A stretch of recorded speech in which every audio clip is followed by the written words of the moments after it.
Class में हमने जो टॉपिक किया था that was structure of nephron. अब उसी स्ट्रक्चर में किस तरीके से यूरिन का फॉर्मेशन होता है अपन ने स्टार्ट भी किया था, बट आज उसे अपन कंप्लीट करेंगे। सबसे पहले आप मुझे लेबलिंग कराओ। पहला स्ट्रक्चर क्या मार्क करा था मैंने? बॉमन्स कैप्सूल। फिर ये नीचे वाला पोर्शन क्या था? Loop of Henle. Next portion क्या था? डीसीटी। और ये वाला पोर्शन क्या था?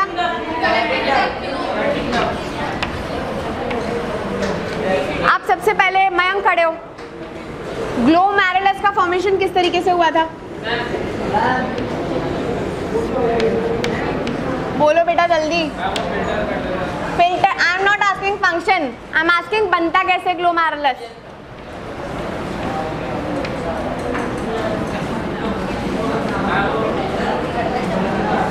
नेक्स्ट, जो भी पास में खड़ा हो जाओ अपने आप।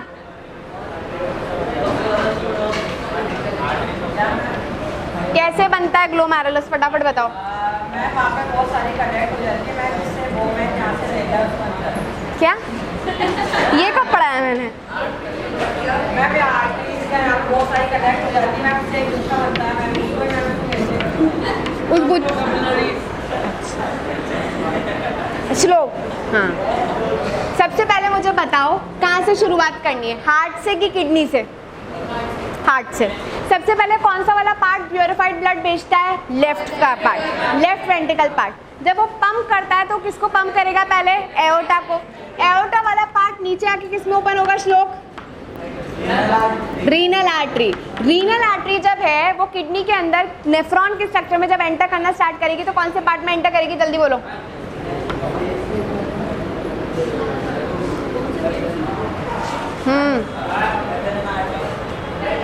बेटा तुम्हें किसी को याद नहीं है, मैं ही बता देती हूँ, सुन लो। हार्ट ने स्टार्ट किया पंप करना ब्लड।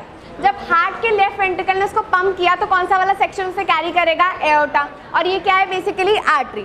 सबसे पहले जब वो नीचे की साइड आएगी तो it will be dividing into renal artery.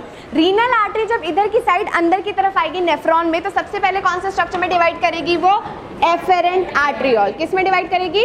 Efferent आर्टरियोल। जब एफेरेंट आर्टरियोल इस आगे वाले स्ट्रक्चर के अंदर की तरफ एंटर करेगा तो it is going to form a tuft of capillary. मैंने बताया था उस दिन गुच्छा फॉर्म करेगा कैपिलरी का, और इसी गुच्छे को हम क्या बोलते हैं? ग्लोमेरुलस। ये ग्लोमेरुलस बेसिकली इस कॉन्कैविटी में प्रेजेंट होगा। कॉन्कैविटी का मतलब मैंने क्या बताया था? ये जो खाली स्पेस है उस साइड पे। अब ये फर्दर जब इधर की साइड से निकलेगा तो it is going to form efferent arteriole. जो निकलने वाला होगा वो क्या होगा? इफेरेंट। याद रखने का तरीका क्या था? ए से अंदर तो इधर की साइड क्या जाएगा? एफेरेंट। और ई से एग्जिट तो यहाँ की साइड से क्या निकलेगा? इफेरेंट आर्टरियोल। ठीक है। अब यही इफेरेंट आर्टरियोल पूरा जो ट्यूब्यूल है उस ट्यूब्यूल के बाहर क्या फॉर्म करेगा? एक और कैपिलरी बेड। और इस कैपिलरी बेड का नाम क्या था? Peritubular capillary. ठीक है। अब इसके बाद अपन चलते एक बार अंदर के स्ट्रक्चर में। ये सबसे पहला पोर्शन क्या था आपका? बाउमन्स कैप्सूल। और ये बाउमन्स कैप्सूल क्या था? सी शेप स्ट्रक्चर। और इसी सी शेप स्ट्रक्चर के अंदर की साइड क्या प्रेजेंट था? ग्लोमेरुलस। पीछे की साइड ये पूरा एंटायर सेक्शन यहाँ से लेकर यहाँ तक क्या होगा आपका? Renal tubule. और इस ट्यूब्यूल को अपन ने उस दिन पूरे में डिवाइड किया था 3 सेक्शन में। पहला सेक्शन है उसका नाम क्या है? पीसीटी। पीसीटी का फुल फॉर्म होता है प्रॉक्सिमल कॉन्वोल्यूटेड ट्यूब्यूल। बोलो एक बार, प्रॉक्सिमल कॉन्वोल्यूटेड ट्यूब्यूल। इधर की साइड अगर आप नीचे की साइड जाओ, ये पूरा हेयर पिन लाइक स्ट्रक्चर बन रहा है, यू से लेकर यू शेप जो स्ट्रक्चर लग रहा है, this is called as loop of Henle. क्या बोलते हैं अपन? Loop of Henle. और यही लूप ऑफ हेनले जब ऊपर की तरफ नेक्स्ट पोर्शन में स्टार्ट हो तो इसे हम क्या बोलेंगे? डीसीटी। डीसीटी का नाम मतलब क्या होता है? Distal convoluted tubule. तो पहला पोर्शन क्या है? PCT, second loop of Henle and third is DCT. और अगर कुछ याद नहीं हो तो इस पूरे को आप क्या बोलोगे? Renal tubule. क्या बोलोगे इसे आप? Renal tubule. ठीक है। ये रीनल ट्यूब्यूल फाइनली जाके एक बड़े से सेक्शन में ओपन होगा जिसे हम क्या बोलते हैं? Collecting duct. ठीक है। अब अपन स्टार्ट करते हैं मैकेनिज्म से। मैकेनिज्म आप इमेजिन करो, ब्लड आ रहा है। ब्लड कहाँ से आ रहा होगा? यहाँ से। जब वो आ रहा होगा तो कौन से सेक्शन से एंटर करेगा? वो एफेरेंट आर्टरियोल से। एफेरेंट आर्टरियोल से जब वो एंटर करेगा तो it is going to pass through this region, यानी कि वो ग्लोमेरुलस से पास करेगा। And that day I told you glomerulus जो होता है यहाँ पे अपन को कैसे स्ट्रक्चर इमेजिन करना है, छन्नी जैसा। तो छन्नी जैसे स्ट्रक्चर में से ये सारा का सारा कंटेंट क्या हो जाएगा, पास ऑन। अब याद रखना है ये जो छन्नी जैसा स्ट्रक्चर है इसका पोर साइज क्या है, बहुत ज़्यादा छोटा। तो सिर्फ ब्लड का छोटा छोटा मटेरियल पास ऑन होगा, बड़ा बड़ा क्या होएगा, वहीं के वहीं बाहर रह जाएगा। तो जो छोटा मटेरियल पास ऑन कर पा रहा है वो क्या क्या होगा, जल्दी बताओ। Glucose, amino acids, salts, water, urea. Urea लिखना सबसे ज़्यादा ज़रूरी है, यूरिया लिखो। एक और आप याद रख लेना, यूरिक एसिड भी याद कर लो। तो यहाँ पर एक और लिख देना, यूरिक एसिड। ध्यान से देखो, याद करने का तरीका है, सबसे पहला GAS, तो याद करने के लिए आप ऐसे याद कर लो, गैस। गैस से G से क्या होगा, ग्लूकोज, A से अमाइनो एसिड, S से सॉल्ट। उसके बाद पानी तो जाएगा ही, तो ऑटोमेटिकली नेक्स्ट चीज क्या आ जाएगी, वाटर। और पूरा यूरिन अपन किसके लिए फॉर्म कर रहे हैं, यूरिया के लिए। तो इंपॉर्टेंट कंटेंट जो लिखना जरूरी है वो क्या है, यूरिया। और लास्ट चीज, एक और चीज आप याद कर लेना, यूरिक एसिड। अब ये सारा का सारा कंटेंट पास ऑन हुआ, बट जो बड़े बड़े चीज जो रह गई थी वो क्या है, पहली चीज क्या है, प्रोटीन। पहली चीज जो बड़ी रह गई वो क्या है, प्रोटीन। और सेकंड चीज अपन लेंगे ब्लड सेल्स। ब्लड सेल्स का साइज भी क्या है यहाँ पर, ज़्यादा। अब ये सारा का सारा जब इसके अंदर एंटर कर जाएगा तो इसे हम बोलेंगे ग्लोमेरुलर फिल्ट्रेट। क्या बोलेंगे इसे अपन, ग्लोमेरुलर फिल्ट्रेट। क्यों, क्योंकि ये ग्लोमेरुलस से ही पास ऑन होकर कहाँ की साइड एंटर किया है, बाउमन्स कैप्सूल के अंदर। जब ये यहाँ की साइड आ गया तो हमने से क्या बोल दिया, ग्लोमेरुलर फिल्ट्रेट। ठीक है, इतना पार्ट क्लियर है। अब यहाँ पे अगर आप ध्यान से देखो तो इनमें से ये सारे सामान तो कचरा नहीं है, यानी कि सारे सामान तो वेस्ट नहीं है अपनी बॉडी के लिए। इनमें से बहुत सारे मैक्सिमम सामान अपनी बॉडी के लिए काम के। तो सबसे पहले मुझे बताओ कौन कौन सा काम का है, ग्लूकोज काम का है, ठीक है, अमाइनो एसिड्स काम का है, सॉल्ट्स काम के हैं, वाटर काम का है, यूरिया काम का नहीं है, यूरिक एसिड नहीं है। अगर आप देखो इनमें से मेजॉरिटी चीज जो है वो सारी की सारी क्या है, काम की। बट ये सारी चीज यहाँ पर फिल्टर होकर आ गई है, तो इसको आपको नेक्स्ट स्टेप में क्या करना पड़ेगा, रीएब्जॉर्ब। तो पहली स्टेप जो अभी अपन ने परफॉर्म की है इसको हम बोलते हैं फिल्ट्रेशन। क्या बोलते हैं इसे अपन, फिल्ट्रेशन। क्योंकि आप देखो इसमें से जो मेजॉरिटी पार्ट है वो पास ऑन हो गया, इसलिए इसे हम बोलते हैं अल्ट्रा फिल्ट्रेशन। आपको मिलेगा एक term ultra filtration. Ultra filtration क्यों बोला, क्योंकि ब्लड का मेजॉरिटी पास ऑन जो चीजें हैं वो सारी की सारी क्या हो गई यहाँ से पास ऑन। तो पहली स्टेप में क्या हुआ, फिल्ट्रेशन। और फिल्ट्रेशन से हमें क्या मिला, ग्लोमेरुलर फिल्ट्रेट। क्या मिला आपको, ग्लोमेरुलर फिल्ट्रेट। सेकेंड स्टेप जो है यहाँ पर, क्योंकि मेजॉरिटी सामान काम का है तो इसको आपको रीएब्जॉर्ब करना पड़ेगा। तो सेकेंड स्टेप क्या होगी आपकी, रीएब्जॉर्प्शन। क्लियर है।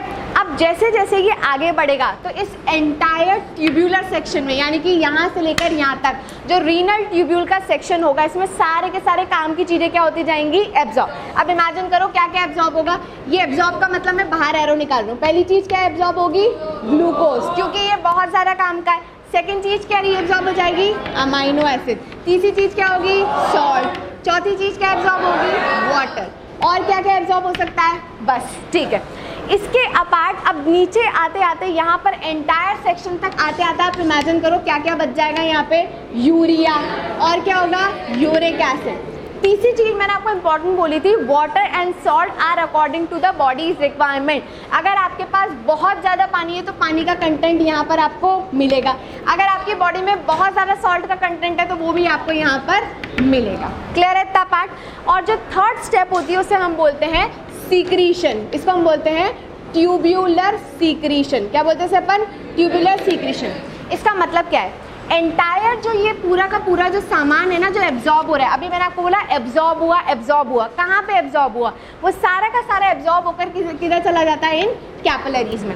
लेट्स सपोज कुछ चीज़ फिर भी छूट गई, सपोज करो एब्जॉर्ब होते होते कुछ वेस्ट फिर भी एब्जॉर्ब हो गया, तो वो वापस से ट्यूबुलर सिक्रीशन के थ्रू कहाँ पर रिलीज हो जाएगा, यहाँ पर। तो यहाँ पे if in case suppose body गलती से थोड़ा बहुत यूरिया या कुछ सॉल्ट्स, सपोज करो सॉल्ट्स की ज़रूरत इतनी ज़्यादा नहीं थी फिर भी बॉडी ने एब्जॉर्ब कर लिया, तो सारे जो एक्स्ट्रा सॉल्ट्स हैं वो भी क्या हो जाएगा, यहाँ पर छूट जाएंगे। तो लास्ट स्टेप क्या बचेगी, ट्यूबुलर सीक्रेशन। अब एक बार अपन दोबारा देखते हैं, एंटायर सबसे पहले स्ट्रक्चर देखेंगे। पहला स्ट्रक्चर क्या था, बाउमन्स कैप्सूल। बाउमन कैप्सूल की इधर वाले रेंज में क्या है आपका, ग्लोमेरुलस। ग्लोमेरुलस बन किससे रहा है, एफेरेंट आर्टरियोल। ये फर्दर यहाँ पे ओपन किस में करेगा, एफेरेंट आर्टरियोल। नेक्स्ट सेक्शन क्या होगा, रीनल ट्यूब्यूल। रीनल ट्यूब्यूल का पहला पोर्शन क्या होगा, पीसीटी, बोलो PCT. Proximal convoluted tubule. Second जो होगा वो क्या होगा, पूरा का पूरा loop of Henle. Third section क्या होगा, डीसीटी। कंबाइन में आप इन्हें क्या बोलते हो, रीनल ट्यूब्यूल। क्या बोलोगे इसे आप, रीनल ट्यूब्यूल। ये सारा का सारा ओपन अप कहाँ पर होगा, कलेक्टिंग डक्ट में। अब अपन को स्टार्ट करना है मैकेनिज्म। मैकेनिज्म की कितनी स्टेप है, टोटल 3। पहली स्टेप क्या है, फिल्ट्रेशन। सेकेंड स्टेप रीएब्जॉर्प्शन और तीसरी ट्यूबुलर सीक्रेशन। सबसे पहले अपन को फिल्टर करना है, तो अपन को इमेजिन करना है ब्लड कहाँ से आ रहा है, आपका एरोटा से आ रहा है और इधर की साइड वो एंटर करेगा। एरोटा से आएगा तो डिवाइड किस में करेगा, रीनल आर्टरी में, और रीनल आर्टरी यहाँ पर आके किस में डिवाइड हो जाएगी, किस में डिवाइड होगी, जल्दी बोलो, एफेरेंट आर्ट्रियोल। एफेरेंट आर्ट्रियोल से जब वो इस साइड में पास ऑन होगी तो वो यहाँ पर जितना भी काम का सामान है वो भी निकाल देगी और बेकाम का सामान भी निकाल देगी। किस बेसिस पे फिल्ट्रेशन हो रहा है, on the basis of pore size, यानी कि यहाँ पे पोर साइज के बेसिस पे हो रहा है। जो बड़ा सामान है वो बाहर रह जाएगा, रिमेनिंग सारा सामान कहाँ जाएगा, अंदर। तो बड़ा सामान जितना भी काम का सामान आ रहा है वो किस फॉर्म में याद रखना है अपन को, गैस। जी से क्या होगा, ग्लूकोज। ए से क्या होगा, अमाइनो एसिड। और एस से क्या होगा, सॉल्ट। साथ में क्या आएगा, वाटर। और इसके अपार्ट क्या आएगा, यूरिया। और इसके अपार्ट यूरिक एसिड। अब इसमें से सारा का सारा जो बना इसको हम क्या बोल रहे हैं, ग्लोमेरुलर फिल्ट्रेट। क्या बोल रहे हैं अपन, ग्लोमेरुलर फिल्ट्रेट। और ये जो फिल्ट्रेट है क्योंकि इसके अंदर काम का सामान है तो नेक्स्ट स्टेप क्या होगी, रीएब्जॉर्प्शन। रीएब्जॉर्प्शन में जितनी भी चीजें काम की वो सारी क्या होती जाएंगी, एब्जॉर्ब। किस सेक्शन में एब्जॉर्ब होंगी, रीनल ट्यूब्यूल, यानी कि पीसीटी से लेकर डीसीटी तक सारा का सारा काम का सामान क्या हो जाएगा, रीएब्जॉर्ब। तो अब आप बताना कौन सा होगा कौन सा नहीं, glucose, amino acid, salt, water, urea, uric acid नहीं होगा। तो यहाँ तक आते आते आपका सारा कंटेंट क्या हो चुका है, वापस से एब्जॉर्ब। अब लास्ट स्टेप जो बचा दैट इज सीक्रीशन, यानी कि सपोज करो बाय मिस्टेक फिर भी आपके ब्लड में कुछ रह रहा है तो सारा का सारा मेन चीज क्या निकल जाएगी, सीक्रीशन के थ्रू। तो लेट्स सपोज लास्ट में क्या क्या निकल जाता है, थोड़े बहुत आयन, थोड़ा बहुत यूरिया, ये कंटेंट वापस से निकल जाता है, जिसको हम क्या बोलते हैं, ट्यूबुलर सीक्रीशन। एंड अल्टीमेटली अब जो यहाँ की साइड एंटर किया इस फिल्ट्रेट में क्या क्या होगा, पहली चीज होगी वाटर, क्योंकि आपके पास वाटर ज़्यादा था यहाँ पर। सेकंड चीज इसमें क्या हो सकती है, सॉल्ट। तीसरी चीज क्या हो सकती है, यूरिया। और चौथी चीज क्या हो सकती है, यूरिक एसिड। अब इस कंबाइंड को हम क्या बोल सकते हैं, यूरिन। इसको आप क्या बोल सकते हो आप, यूरिन। एंड फाइनली ये जब कलेक्टिंग डक्ट में एंटर करता है तो इसको हम क्या बोल देते हैं, यूरिन। अब यहाँ से वो किस में एंटर करेगा, यूरेटर। यूरेटर से कहाँ पे एंटर करेगा, यूरिनरी ब्लैडर। और ब्लैडर से फाइनली स्टोर होकर वो कहाँ से निकल जाएगा, यूरेथ्रा। स्टॉक मार्केट का एनालिसिस नहीं कर रहे हो तुमको लास्ट बोलना है कलेक्टिंग डक्ट। क्या बोलना है, कलेक्टिंग डक्ट। अब नेक्स्ट तुम खड़े हो, शोएब। ब्लड सारा एंटर कर रहा है कौन से पार्ट से, एफेरेंट आर्ट्रियोल से। एफेरेंट आर्ट्रियोल से वो एंटर करेगा ग्लोमेरुलस। ग्लोमेरुलस में क्या होगा, चीजों का फिल्ट्रेशन। और फिल्ट्रेशन किस बेसिस पे हो रहा है, यहाँ पर पोर साइज। जितनी भी छोटी चीजें वो क्या हो जाएंगी, एंटर, और जितनी भी बड़ी चीजें वो वहीं के वहीं रह जाएंगी। वाटर के साथ साथ कचरा जो होगा वो क्या होगा, यूरिया एंड यूरिक एसिड। ये सारा जो यहाँ पे एंटर किया उसको हमने क्या बोल दिया, फिल्ट्रेट। कौन सा फिल्ट्रेट, ग्लोमेरुलर फिल्ट्रेट। अब क्योंकि इसमें से मेजॉरिटी पार्ट काम का है तो नेक्स्ट स्टेप क्या होगी आपकी, रीएब्जॉर्प्शन। रीएब्जॉर्प्शन में जितना भी काम का मटेरियल है सारा का सारा क्या हो जाएगा, एब्जॉर्ब। और एब्जॉर्ब होने में क्या क्या आएगा, पहली चीज वाटर, दूसरा अमाइनो एसिड, तीसरा सॉल्ट। चीजें जो रह जाएंगी वो क्या होंगी, urea, uric acid, water and salt. और इन सबको मिला के हम क्या बोल देंगे अब, यूरिन। और यूरिन फाइनली कहाँ पे एंटर कर जाएगा, आपके कलेक्टिंग डक्ट में। कलेक्टिंग डक्ट से कहाँ पे एंटर होगा, यूरेथ्रा। यूरेथ्रा की यूरेटर, यूरेटर। और यूरेटर से यूरिनरी ब्लैडर, यूरिनरी ब्लैडर से यूरेथ्रा। अब आप मुझे बताओ किस किस को सच सच बताना, पीसीटी, लूप ऑफ हेनले और डीसीटी याद करने में दिक्कत हो रहा है। अगर अब मैं बता दूं आपको क्या क्या याद ही रखना है इंपॉर्टेंट। सबसे पहली चीज आपको ये तो याद रखनी है, बाउमन कैप्सूल। सेकंड चीज ग्लोमेरुलस याद रखना है। दूसरी चीज आपको याद रखनी है वो है इन दोनों के नाम, एफेरेंट एंड इफेरेंट। उसके बाद अगर आपको DCT, PCT, loop of Henle याद नहीं हो रहा तो कोई दिक्कत नहीं है, उसकी जगह आप क्या बोल दोगे उसको, सिंपल सा रीनल ट्यूब्यूल। क्या बोलोगे उसको आप, रीनल ट्यूब्यूल। नेक्स्ट पार्ट जो आपको याद रखना है दैट इज कलेक्टिंग डक्ट। और कलेक्टिंग डक्ट के बाद तो बाकी सारा पैसेज याद करना ही है। क्लियर है इतना पार्ट। अब इनमें से भी अगर आपको कुछ याद नहीं हो रहा हो, अब ऑप्शन नहीं, अब तो करना ही पड़ेगा, अब तो ऑप्शन नहीं, ठीक है। अभी कोई डाउट है पूछ लो आगे। चांसेस हैं ये क्वेश्चन आ सकता है क्योंकि दिस इज इंपॉर्टेंट क्वेश्चन और ये 5 नंबर में आता है। डायग्राम बनाओ और पूरी मैकेनिज्म लिखो, 5 नंबर में आता है क्वेश्चन, ठीक है। कोई डाउट नहीं है, लिखो तो फिर लिखो।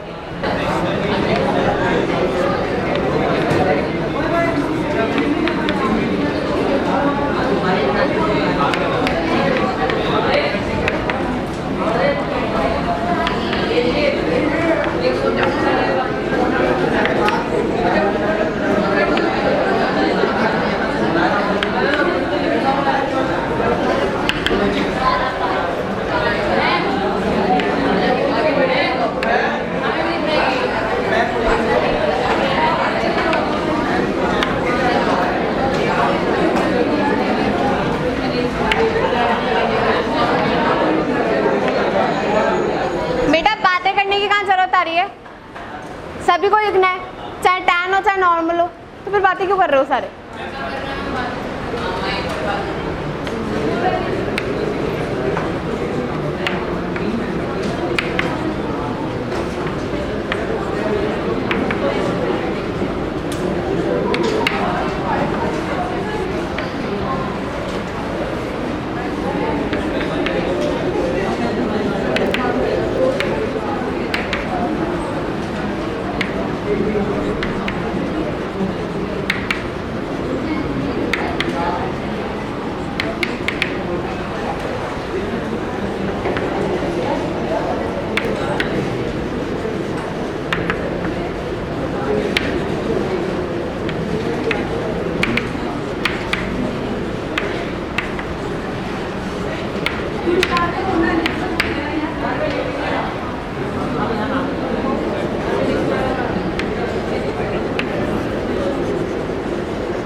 जो पॉइंट है इसके अंदर ज़्यादा कुछ नहीं लिखना, बस ये 3 चीज़ें याद रख लेना कि रीनल ट्यूब्यूल में जब ये पूरा प्रोसेस चल रहा है तो कुछ पार्ट K+ क्या होता है, पोटाशियम, H+ और लास्ट यूरिया, ये थोड़ा बहुत जो अगर ब्लड में रह भी जाता है तो वापस से रिलीज हो जाता है किसके अंदर, ट्यूब्यूल के अंदर। ठीक है,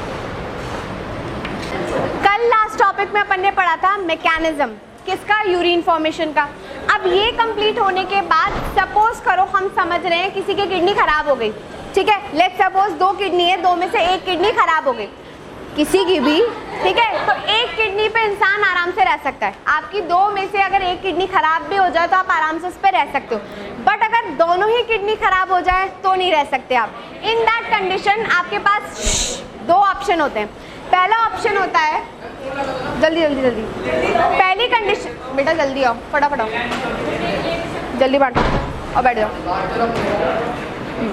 पहले ऑप्शन में आपके पास ऑप्शन रहता है दैट इज डायलिसिस। पहला ऑप्शन क्या है आपके पास, डायलिसिस, जो कि टेम्परेरी सोल्यूशन होता है। अगर किसी की दोनों किडनी खराब हो गई तो उसके पास पहला ऑप्शन क्या है, dialysis, but dialysis is a temporary solution. इसका रीजन, डायलिसिस बहुत महंगा है, ठीक है, आप रोज के रोज डायलिसिस करवा नहीं सकते, इतने महंगे प्रोसीजर को आपको रेगुलर फॉलो कराने में काफ़ी दिक्कत भी आ सकती है, तो आप टेम्परेरी सोल्यूशन किसको मान सकते हो, डायलिसिस को। सेकेंड जो बिल्कुल परमानेंट सोल्यूशन होता है वो होता है रीनल ट्रांसप्लांट। क्या होता है, मतलब रीनल ट्रांसप्लांट। इसके अंदर आप किसी की किडनी ले लेते हो, ठीक है, आपने किसी से किडनी क्या करी, ले ली, यानी कि किसी इंसान ने अगर आपको किडनी डोनेट कर दी तो आपके लिए परमानेंट सोल्यूशन क्या बन जाएगा, रीनल ट्रांसप्लांट। आप ध्यान से सुनना, किडनी डोनेशन जब भी होती है, लेट्स सपोज अगर मेरी दोनों किडनी खराब हो गई तो मैं हर किसी से किडनी तो नहीं ले सकती, ऐसा पॉसिबल नहीं, आपसे किडनी ले लूँ, आपसे किडनी ले लूँ। इसका रीज़न है कि हर किसी की किडनी आपकी बॉडी एक्सेप्ट नहीं करती, तो इट इज़ वेरी इंपॉर्टेंट कि जब आप किसी से किडनी ले रहे हो तो ईदर वो आपके क्लोज रिलेशनशिप में हो जिससे आप इजीली किडनी ले सको। इसका रीज़न, अगर आप किसी से भी किडनी लेते हो और आपकी बॉडी इसको एक्सेप्ट नहीं करती तो इन दैट कंडीशन वो जो किडनी है पूरी खराब हो जाती है। क्यों, क्योंकि आपकी बॉडी का जो इम्यून सिस्टम है, कौन सा सिस्टम, इम्यून सिस्टम, वो हाइपर एक्टिव होकर उसको क्या कर देता है, खराब, यानी कि अपनी चाहिए हमें ये किडनी। समझ आई बात, मैंने बोला आपके पास 2 किडनी है, 2 में से अगर किसी की 1 किडनी खराब होती है तो वो इंसान रह सकता है, बट अगर दोनों किडनी खराब हो जाती है इन that condition the person can not live properly. तो उसके पास 2 ऑप्शन होते हैं। पहला टेम्परेरी ऑप्शन क्या होता है, डायलिसिस, बट डायलिसिस वाला ऑप्शन ज़्यादा टाइम तक इंसान नहीं रख सकता। क्यों, first of all it is very पूरा बहुत एक्सपेंसिव प्रोसेस होता है, सेकेंडली इसको बार बार कराना कन्वीनियंट नहीं होता। इसके लिए हमारे पास परमानेंट ऑप्शन क्या होता है, रीनल ट्रांसप्लांट, यानी कि आप किसी से किडनी डोनेट ले रहे हो, ठीक है। जब आप किडनी डोनेशन लेते हो इन दैट कंडीशन ये बहुत ज़रूरी होता है कि आप जिससे किडनी ले रहे हो वो आपके आसपास के रिलेशनशिप में हो, दैट मीन्स उसकी किडनी आपकी बॉडी एक्सेप्ट करनी चाहिए। इसलिए हमारी बॉडी के इम्यून सिस्टम को उस टाइम पर थोड़ा सा कम करने के लिए इंसान को दिया जाता है इम्यूनोसप्रेसेंट। क्या देते हैं उसको अपन, अब इम्यूनोसप्रेसेंट क्या होता है, सपोज करो दिवाकर से मैंने किडनी ली, इमीडिएटली किडनी लेते दे दी सपोज, ठीक है, दिवाकर से अगर मैंने किडनी ली इन दैट कंडीशन पॉसिबिलिटी है मेरी बॉडी उसको एक्सेप्ट नहीं करे, मेरा इम्यून सिस्टम एक्टिवेट हो जाए। इन दैट कंडीशन पहले से ही डॉक्टर उसको बॉडी को क्या देते हैं, इम्यूनोसप्रेसेंट, नाम से पता चल रहा है। इम्यूनो मतलब यहाँ पे क्या है, इम्यून सिस्टम, सप्रेसेंट का मतलब है उसको कम करना। तो इस कंडीशन में चांसेस बढ़ जाते हैं कि जो इंसान किडनी ले रहा है उसकी बॉडी उस किडनी को क्या कर ले, एक्सेप्ट। इतना बात समझ आ गई। तो आपके पास परमानेंट ऑप्शन क्या है, किडनी लेना, और आपके पास टेम्परेरी ऑप्शन क्या है, डायलिसिस। समझ आया, डायलिसिस क्या होता है, अब बिल्कुल शॉर्ट में पढ़ना अपन को डिटेल। हाँ, डायलिसिस में क्या होता है, अब ध्यान से सुनो। डायलिसिस में बेसिकली एक मशीन होती है डायलिसिंग यूनिट। डायलिसिंग यूनिट एक बार अपन शॉर्ट में समझ लेते हैं, अपने कोर्स में आज सच है नहीं वो, फिर भी आप समझ लो। डायलिसिंग यूनिट में आपकी बॉडी, ठीक है, बॉडी से अपन क्या लेते हैं, ब्लड। जब आपका बॉडी से ब्लड जाता है तो एक प्रॉपर यूनिट होती है जिसे हम क्या बोलते हैं, डायलिसिंग यूनिट। अब अगर आपको याद हो तो अपनी बॉडी में ट्यूबुलर स्ट्रक्चर क्या थे, नेफ्रॉन। डायलिसिंग यूनिट के अंदर जो स्ट्रक्चर होते हैं वो इस तरीके से, समझ आया, ये प्रॉपर ट्यूब बनाएंगे अपन इस तरीके से। ये ट्यूब किसको शो कर रही है, किसको शो कर रही है ये ट्यूब्स, किसको किसको शो कर रही है, कंगा। बॉडी जो है, सुनो ध्यान से सुनो, बॉडी जो है वो इसमें से ब्लड कहाँ पास ऑन कराती है, आपकी डायलिसिंग यूनिट के अंदर। डायलिसिंग यूनिट के अंदर इस तरीके से कंटिन्यूस ट्यूब लाइक स्ट्रक्चर होते हैं, जिन्हें हम किससे कंपेयर कर रहे हैं, नेफ्रॉन से। और ये स्ट्रक्चर कैसे होते हैं, ट्यूब्यूल, इनको अपन क्या बोलते हैं, ट्यूब्यूल।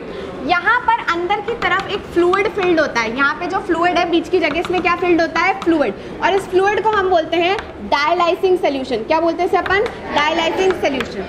अब ध्यान से सुनना, ब्लड जब यहाँ से एंटर कर रहा है तो ब्लड के पास सारे कंपोनेंट है, आपको याद हो तो उसमें प्लाज्मा भी था, ब्लड सेल भी थी, ठीक है। यहाँ पे उसके पास एक इंपॉर्टेंट वेस्ट है, हमने क्या बोला, यूरिया, जिसको आपकी बॉडी की किडनी हटा नहीं पा रही है। उधर की तरफ जो डायलिसिंग सोल्यूशन होता है, इसका कॉम्पोजिशन क्या होता है, एग्जैक्टली लाइक योर ब्लड।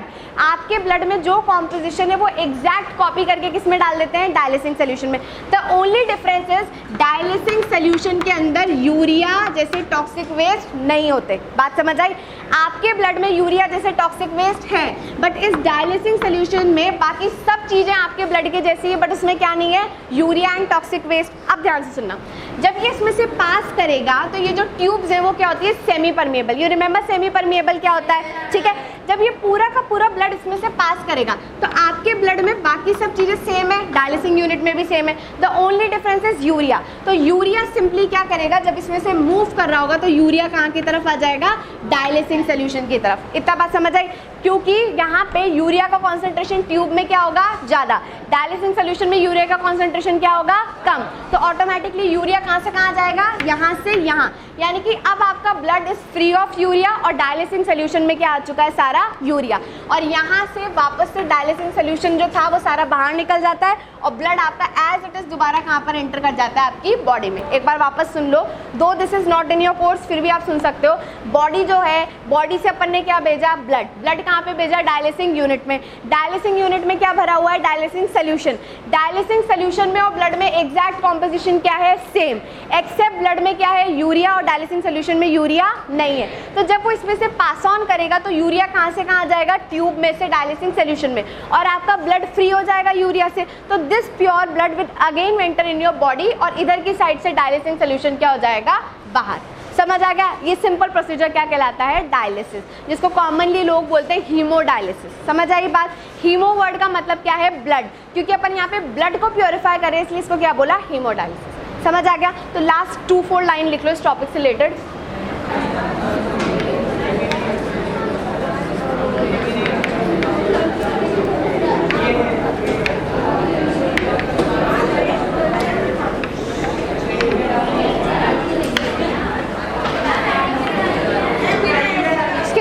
लिख दो एक्स्ट्रा ये,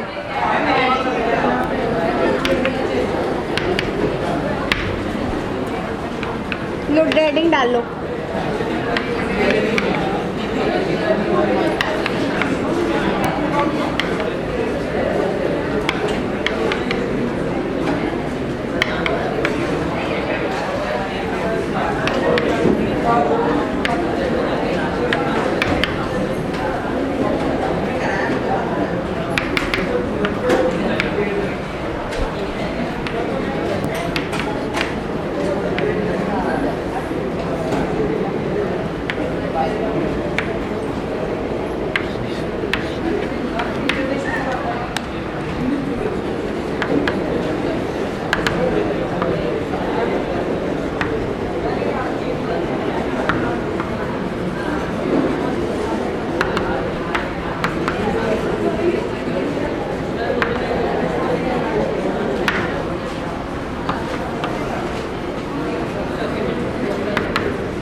जाओ।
कहाँ पे?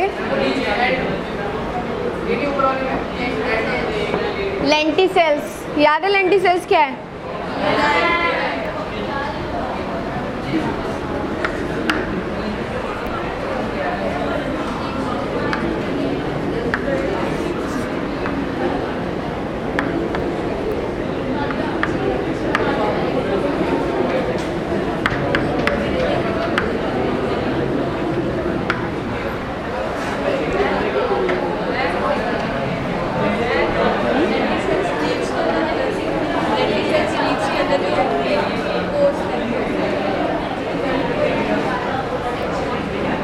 नेक्स्ट लाइन रब कर दूं?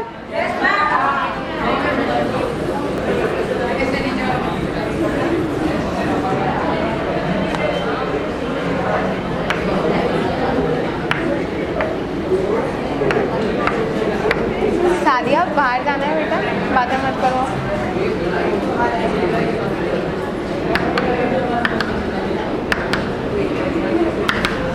अब बेटा बिना बातें करे फटाफट लिख लो।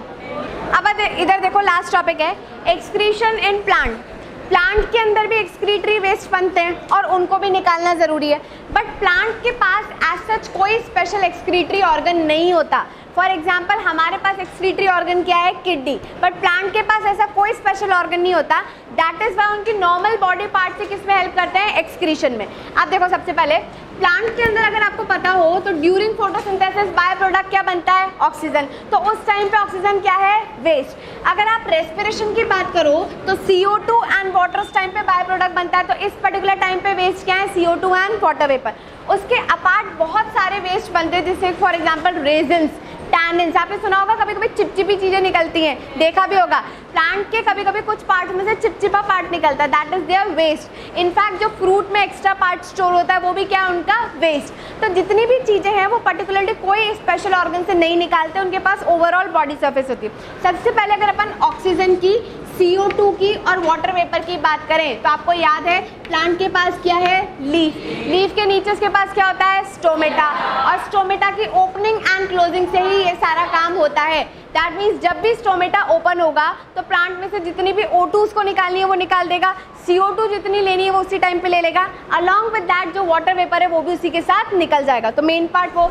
नेक्स्ट अगर आपको याद हो तो रेस्पिरेशन के टाइम पे मैंने आपको बताया था जो प्लांट्स होते हैं उनका स्टेम पार्ट होता है, और स्टेम पार्ट पे छोटे छोटे टाइनी पोर लाइक स्ट्रक्चर होते हैं जिन्हें हम बोलते हैं लेंटिसेल्स। क्या बोलते हैं अपन, लेंटिसेल। इनके थ्रू भी थोड़ा बहुत एक्सक्रीशन हो जाता है, ठीक है।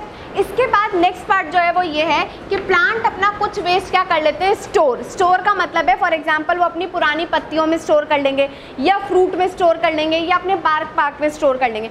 इसको स्टोर करने के बाद जब भी इनको निकालना होगा तो आपने जनरली नोटिस किया होगा प्लांट की पत्तियां गिर रही हैं, स्टेम पार्ट जो इसका बार्क निकलने लग जाता है, देखा होगा ना आपने, प्लांट में से स्टेम का बार्क निकलने लग जाता है। बार्क मतलब पता है सबको क्या होता है, ये मेन स्टेम और उसके बाहर जो हार्ड कवरिंग होती है brown brown, that is called as bark. तो कुछ केसेस में आपने नोटिस किया होगा बार्क पील ऑफ होने लग जाता है, पील ऑफ का मतलब है निकलने लग जाता है।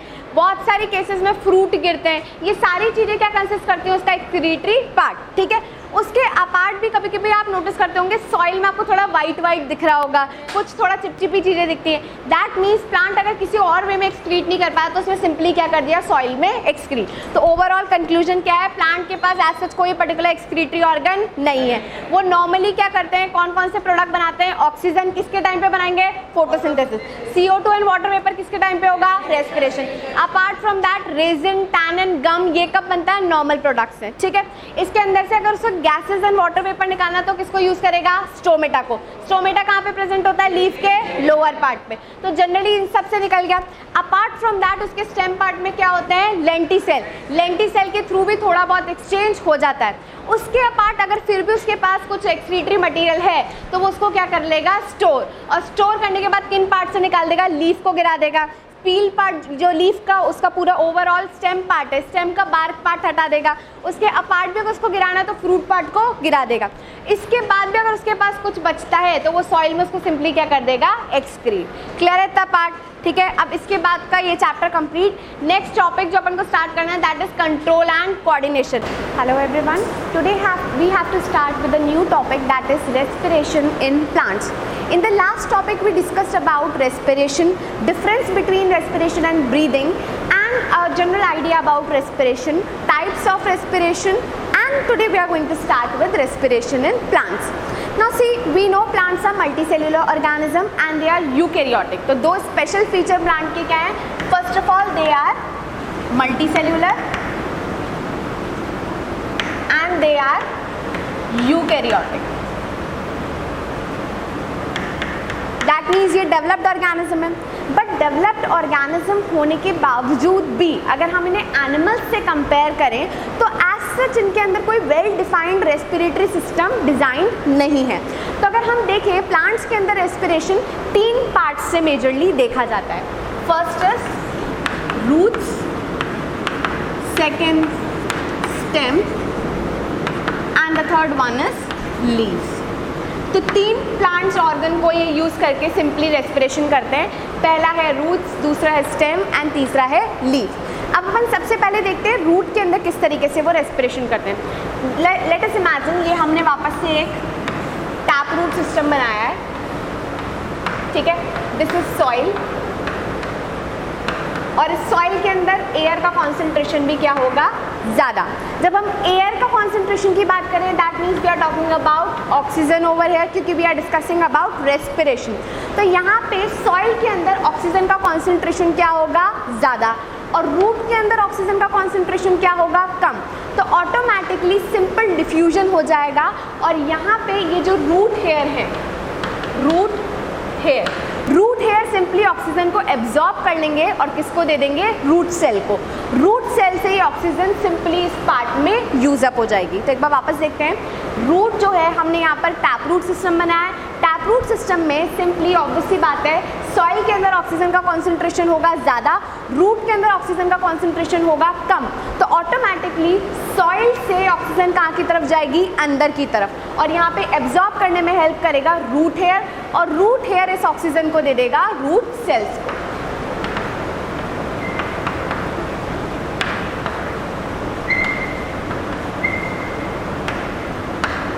तो ये डिफ्यूजन के थ्रू हुआ। नेक्स्ट पार्ट अगर हम देखें तो दैट इज स्टेम। स्टेम के अंदर हम उसको दो में डिवाइड करें। पहला हम इमेजिन करें एक वुडी ट्री और दूसरा हम इमेजिन करें एक छोटा सा हर्ब प्लांट। तो इसको हमने दो में डिवाइड किया। पहला मैंने बोला आपको वुडी ट्री। वुडी ट्री देखेंगे तो हमें उसका जो ओवरऑल स्टेम पार्ट है वो बहुत ज़्यादा मोटा सा दिखता है। उसके अंदर छोटे छोटे पोर जैसे स्ट्रक्चर होते हैं जिन्हें हम बोलते हैं लेंटिसेल्स। उन पोर जैसे स्ट्रक्चर को हम बोलते हैं लेंटिसेल। एंड डिफ्यूजन के थ्रू एनवायरनमेंट से ऑक्सीजन हम ले लेते हैं लेंटिसेल्स के थ्रू।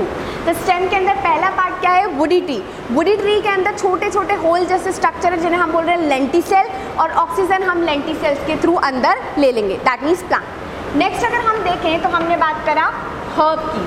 हर्ब हमें पता है छोटे छोटे प्लांट होते हैं, इनका जो स्टेम होता है वो ग्रीनिश होता है और वीक होता है। फॉर एग्जांपल कोरिएंडर, धनिया, ठीक है। तो इसके अंदर अगर देखें तो हम स्टेम पार्ट में छोटे छोटे स्ट्रक्चर होते हैं होल जैसे, जो कि इसकी एपिडर्मिस पे होते हैं। सपोज करो ये इसकी एपिडर्मिस, ये स्टेम है, यहाँ पर एपिडर्मिस लेयर में छोटे छोटे होल जैसे हमें स्ट्रक्चर जूम करने पे दिखेंगे। एंड उन स्ट्रक्चर्स के थ्रू सिंपली हम इन्हें भी स्टोमेटा ही बोल सकते हैं। उनके थ्रू ये सिंपली क्या कर लेंगे? एयर को अंदर ले लेंगे। एंड जब हम एयर की बात करें दैट मीन्स हम किसकी बात कर रहे हैं यहाँ पर? ऑक्सीजन का कॉन्सेंट्रेशन ज़्यादा और अंदर की तरफ ऑक्सीजन का कॉन्सेंट्रेशन कम। तो सिंपली अगेन डिफ्यूजन के थ्रू जो है हम इसको अंदर, बाहर से अंदर की तरफ ले लेंगे, ठीक है। अब थर्ड पार्ट अगर हम देखें तो दैट इज लीव्स। लीव्स के अंदर हमें पता है, हमने पहले भी पढ़ रखा है कि लीव्स का जो एपिडर्मिस होता है, अपर एपिडर्मिस, बीच के अंदर हमने पूरी टिश्यू पढ़ी थी, और नीचे की साइड होता है लोअर एपिडर्मिस। लोअर एपिडर्मिस की साइड पे छोटे छोटे पोर जैसे स्ट्रक्चर होते हैं जिन्हें हम बोलते हैं स्टोमेटा, और लीव्स के अंदर जो एयर है वो स्टोमेटा के थ्रू अंदर आती है। तो एक बार हम स्ट्रक्चर देखते हैं।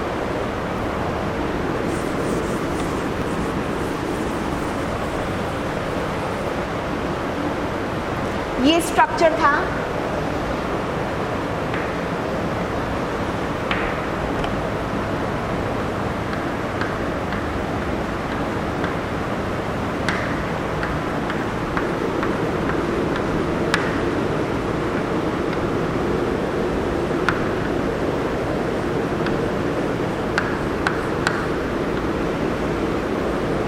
ये बेसिक स्ट्रक्चर था, ये ओपन स्ट्रक्चर है।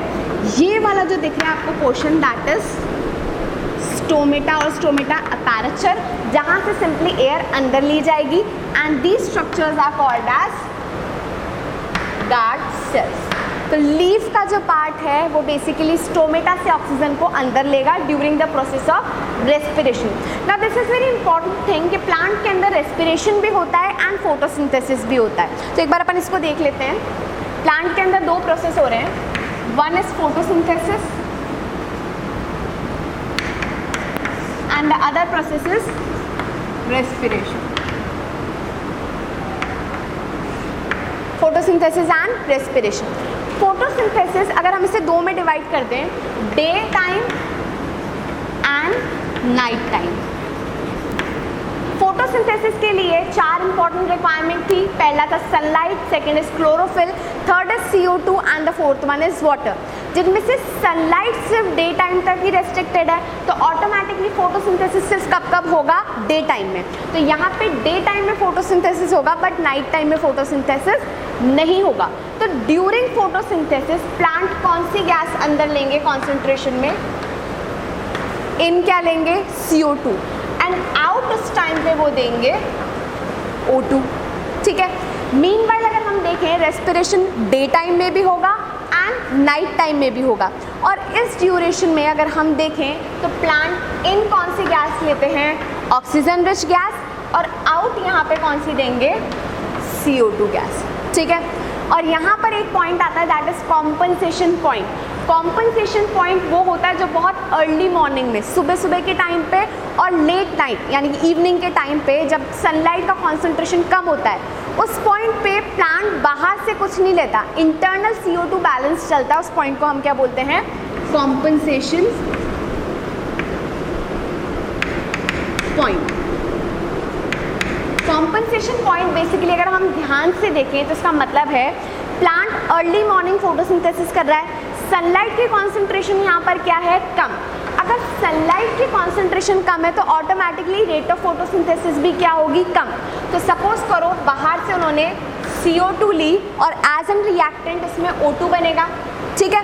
अब यहाँ पे ये O2 इंटरनली यूजअप हो जाएगी, तो जो इंटरनल चल रहा है वो इंटरनली यूजअप हो गया, that is called as compensation point. The amount of CO2 that is been taken is used up at that point internally, ठीक है। इसके बाद अब हमारा आता है next, that is respiration in animals.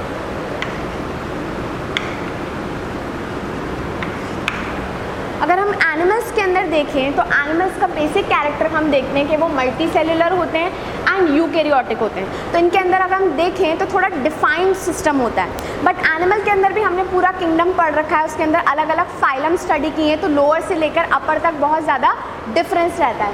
अगर हम ब्रॉडली देखें एनिमल के अंदर 3 कैरेक्टरिस्टिक होने चाहिए एक प्रॉपर रेस्पिरेटरी सर्फेस के। तो क्या कैरेक्टरिस्टिक्स हैं वो? Characteristics of a respiratory surface। Respiratory surface की 3 कैरेक्टरिस्टिक्स में से सबसे पहला कैरेक्टरिस्टिक्स है लार्ज सरफेस एरिया। तो सबसे पहला कैरेक्टरिस्टिक्स है सरफेस एरिया क्या होना चाहिए, ज़्यादा। अगर सरफेस एरिया ज़्यादा होगा तो automatically amount of oxygen that will be taken in वो भी क्या होगी, ज़्यादा। तो अगर सरफेस एरिया ज़्यादा तो amount of oxygen will be more, oxygen का अमाउंट क्या होगा, ज़्यादा। सेकेंड चीज़ अगर हम देखें तो वॉल क्या होनी चाहिए, थिन वॉल। अब थिन वॉल का फ़ायदा ये है क्योंकि अल्टीमेटली अंदर जाके डिफ्यूजन होना ज़रूरी है, तो डिफ्यूजन बेटर तब होगा जब वॉल क्या होगी, पतली। अगर वॉल मोटी होगी तो डिफ्यूजन के ऑटोमेटिकली डिफ्यूजन का जो रेट है वो क्या हो जाएगा, डिक्रीज। तो प्रॉपर डिफ्यूजन होने के लिए वॉल क्या होनी चाहिए, पतली।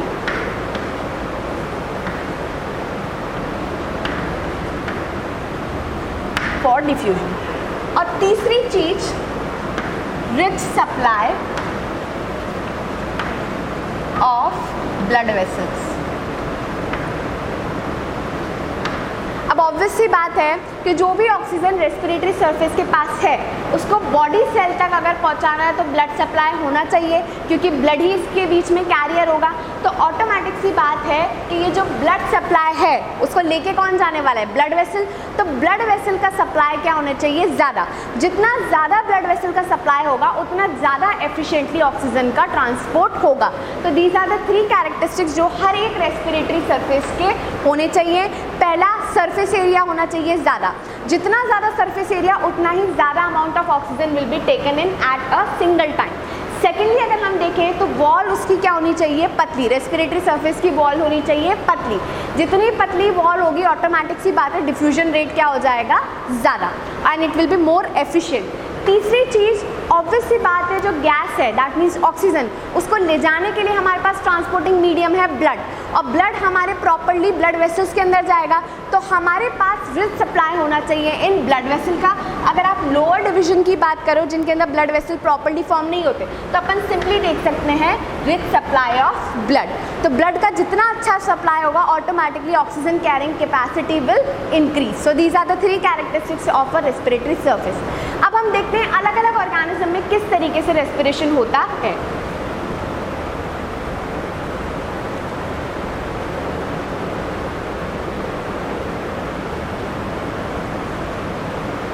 अब हमने एनिमल रेस्पिरेशन को ब्रॉडली 2 में डिवाइड किया। One is aquatic organism and the second one is terrestrial organism. Aquatic organism वो हैं जो पानी में रहते हैं एंड टेरेस्ट्रियल ऑर्गेनिज्म वो हैं जो लैंड पे रहते हैं। तो एक्वेटिक ऑर्गेनिज्म सबसे पहले डिस्कस करते हैं हम।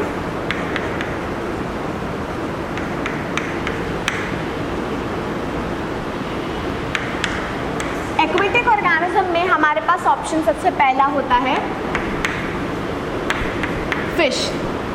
फिश सबसे कॉमनली स्टडी किया जाता है एक्वेटिक ऑर्गेनिज्म के केस में। फिश के केस में अगर हम ब्रीदिंग ऑर्गन देखें तो इसके पास ब्रीदिंग ऑर्गन होता है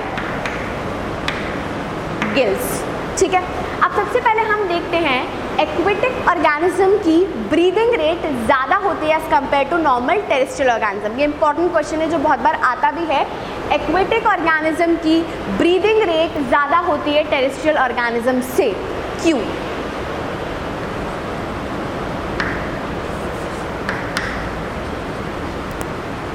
breathing rate is more than terrestrial organism.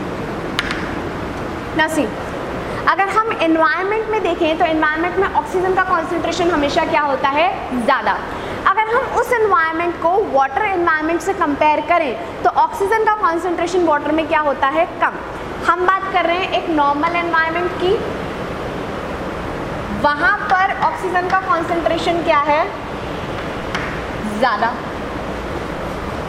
अगर ऑक्सीजन का कॉन्सेंट्रेशन ज़्यादा है तो आप एक बार में एफिशिएंटली ज़्यादा अमाउंट में ऑक्सीजन ले सकते हैं। Whereas if you compare aquatic environment, अगर हम यही चीज़ एक्वेटिक एनवायरनमेंट में देखते हैं तो वहाँ पर ऑक्सीजन का कॉन्सेंट्रेशन क्या होता है? लेस। और अगर ऑक्सीजन का कॉन्सेंट्रेशन लेस है तो ऑटोमेटिकली बॉडी की ऑक्सीजन डिमांड को कंप्लीट करने के लिए ब्रीदिंग रेट ऑटोमेटिकली क्या होगी? ज़्यादा। तो एक्वेटिक ऑर्गेनिज्म की ब्रीदिंग रेट टेरेस्ट्रियल ऑर्गेनिज्म के कंपैरिजन में ज़्यादा इसलिए होती है क्योंकि they are living in aquatic environment and aquatic environment में हमेशा ऑक्सीजन की कॉन्सेंट्रेशन क्या होगी? कम।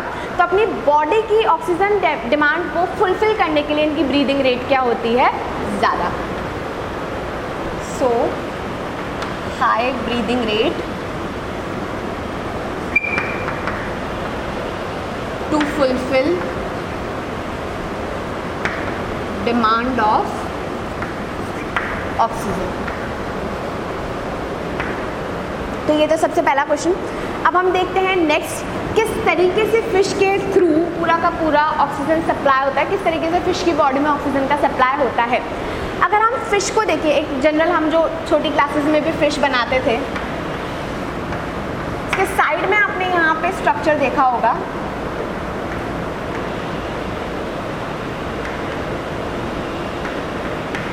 इस स्ट्रक्चर को हम बोलते हैं गिल्स। ये मैंने बिल्कुल बेसिक डायग्राम ही बनाया है, बहुत ज़्यादा डिटेल में नहीं बनाया।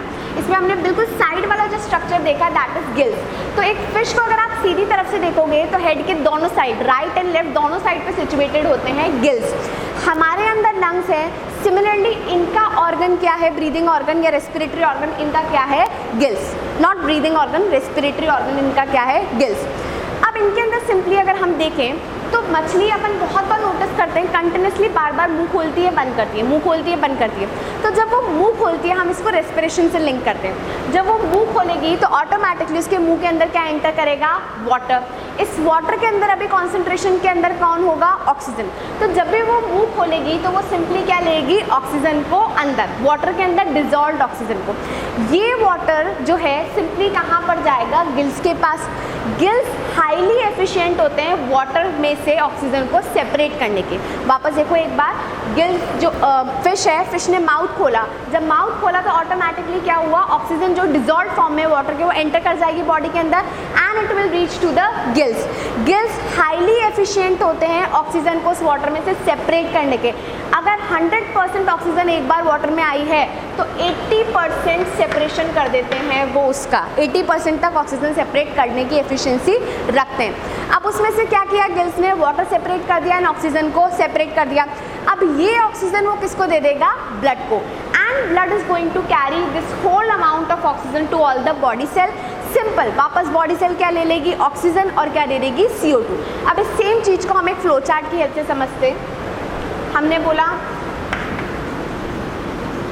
माउथ, सेकेंड ऑर्गन हमने डिस्कस किया गिल्स, और गिल्स के पास बाद आई हमारी बॉडी सेल्स। ठीक है, माउथ जब उसने ओपन किया तो ऑक्सीजन डिजॉल्व आई किसके अंदर? वाटर के अंदर। और कहाँ तक गई? गिल्स। Oxygen in water. जैसे वो गिल्स तक पहुंची, गिल्स ने क्या किया? ऑक्सीजन को सेपरेट कर दिया वाटर से और किसको दे दिया? ब्लड को। और ये ब्लड उसको कहाँ पर लेके गया? बॉडी सेल्स तक। तो यहाँ पर क्या गई? Oxygen by blood. अब अब बॉडी सेल के अंदर अगेन सिंपल डिफ्यूजन होगा, बॉडी सेल उससे ऑक्सीजन ले लेगी और CO2 को दे देगी। तो अगेन इस CO2 रिच ब्लड को कौन लेकर आएगा? CO2 बाय ब्लड पूरा मीडियम लेकर आएगा उसको कहाँ तक? गिल्स तक। एंड गिल्स के थ्रू अगेन वो किस में डिजोल्व हो जाएगी? वाटर में, और वाटर के थ्रू वो माउथ से अगेन कहाँ निकल जाएगी? बाहर। CO2 इन वाटर, और यहाँ से बाहर निकल जाएगी CO2। साइकिल वापस रिपीट होगी, डिजॉल्व्ड ऑक्सीजन एंटर करेगी वापस से माउथ के अंदर। तो इस तरीके से कंप्लीट फ्लो चार्ट चलता रहता है रेस्पिरेशन के लिए। ऑक्सीजन एंटर किया माउथ से, गिल्स ने सेपरेट किया, ब्लड को दिया, ब्लड उसको सेल्स तक लेके गया, सेल्स ने ऑक्सीजन ली, CO2 दी। जब CO2 दी तो वो दोबारा ब्लड के अंदर डिजॉल्व होकर कहाँ तक गया? गिल्स तक। CO2 अब किसके अंदर मिक्सअप कर दिया जाएगा? वाटर के अंदर, एंड अगेन वो सेम पाथ से बाहर निकल जाएगा। तो ये सिंपल, एक्चुअली में बहुत ही सिंपल रेस्पिरेशन है अगर देखा जाए तो अपने कंपैरिजन में। अब अगर हम इसके बाद देखते हैं एक्वेटिक ऑर्गेनिज्म के बाद देखें तो आता है नेक्स्ट टेरेस्ट्रियल ऑर्गेनिज्म।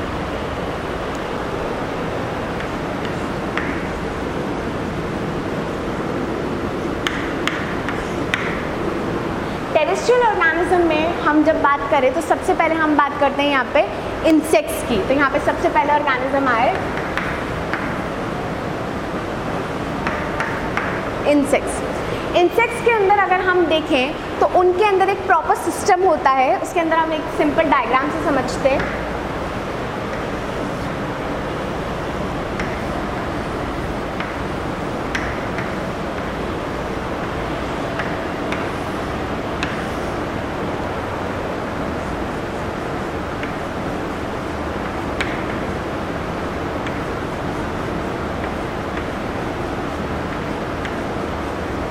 मसल है इसकी, मसल सेल या मसल टिश्यू।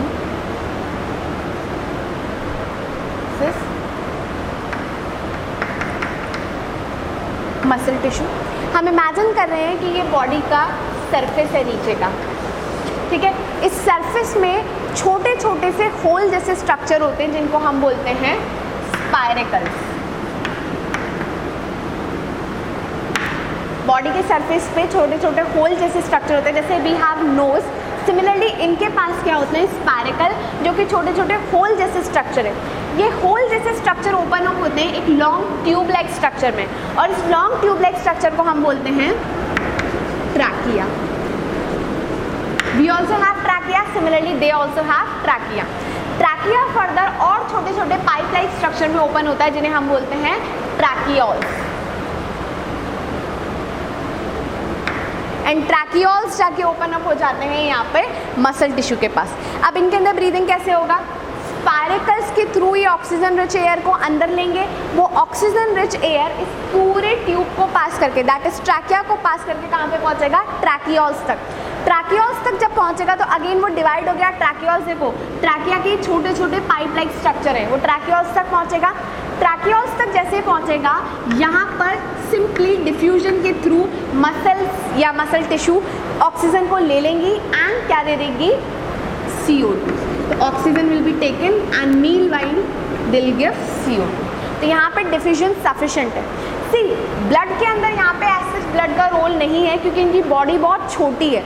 तो ऑब्वियस सी बात है, बॉडी जब छोटी है तो simple diffusion can work out, क्योंकि यहाँ पर इतना ज़्यादा ज़रूरत नहीं है। तो यहाँ पे सिंपली ऑक्सीजन डिफ्यूजन के थ्रू चली जाएगी एंड CO2 डिफ्यूजन के थ्रू आ जाएगी, and by the same passage वो वापस बाहर की तरफ निकल जाएगी। तो इनके अंदर सिंपल है। इंपॉर्टेंट चीज़ है कि यहाँ पर आकर डिफ्यूजन सफिशेंट है to meet up the exchange requirement. यहाँ पे ब्लड एज अ मीडियम बहुत ज़्यादा एफिशिएंटली रोल नहीं करता है, ठीक है। अब इसके बाद इंसेक्ट के बाद हम नेक्स्ट देखते हैं frog.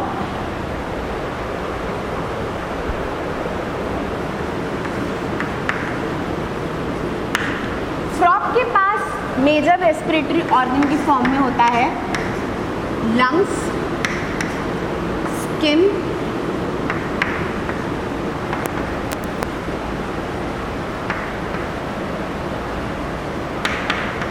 Buccal cavity. Lungs, skin and buccal cavity. अगर हम देखें सबसे पहले हम स्टार्ट करते हैं स्किन से। फ्रॉग हमेशा मैक्सिमम हमेशा ही क्या यूज़ करते हैं? स्किन, या आप कह सकते हो एवरी टाइम। ठीक है, हमेशा ये क्या यूज़ करेंगे अपनी स्किन को, और इस स्किन का कैरेक्टरिस्टिक फीचर है कि ये मॉइस्ट होती है, चिकनी होती है। तो यहाँ पे स्किन कैसी होगी, मॉइस्ट स्किन। मॉइस्ट होना यहाँ पे इसलिए ज़रूरी है ताकि सिंपली डिफ्यूजन इजीली हो सके, इसलिए मॉइस्ट सरफेस का होना बहुत ज़्यादा ज़रूरी है। अगर ये मॉइस्ट सरफेस किसी भी रीज़न से ड्राई अप हो जाता है तो धीरे धीरे ये जो रेस्पिरेशन का प्रोसेस है वो इनएफिशिएंट हो जाता है and the organism can dry up. तो जितने भी ऑर्गेनिज्म स्किन को एज एन मीडियम यूज़ कर रहे हैं उनकी स्किन हमेशा क्या होगी, मॉइस्ट, जो कि अंदर के मॉइस्चर ग्लैंड सीक्रेट कर रहे हैं, ग्लैंड सीक्रेट करते हैं मॉइस्चरनेस, और उसी के कारण ये सिंपली एक्सचेंज करने में हेल्प करते हैं। नेक्स्ट अगर हम देखें तो फ्रॉग का मेटामॉर्फोसिस हमने सबने पढ़ा हुआ है। मेटामॉर्फोसिस के अंदर that means the life cycle of frog.